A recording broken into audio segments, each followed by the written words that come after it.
Esa niña dice, ¿las encierro o no las encierro?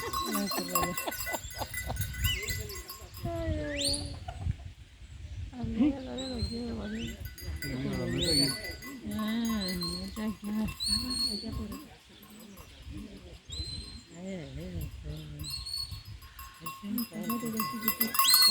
Mira, para acá, mira. Sí, artista, tío. Va despacito porque salgan despacio.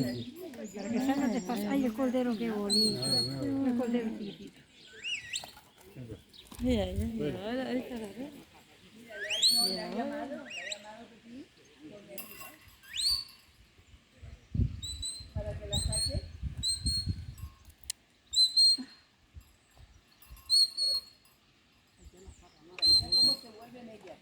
Estas tres son las gordas. Mira, la jefa está diciendo, venga, dense la vuelta. Ay, mira el chiquitito.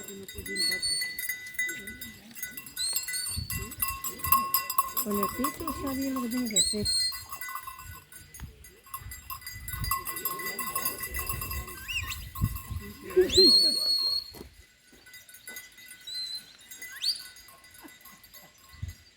Hay que ver la inteligencia del perro.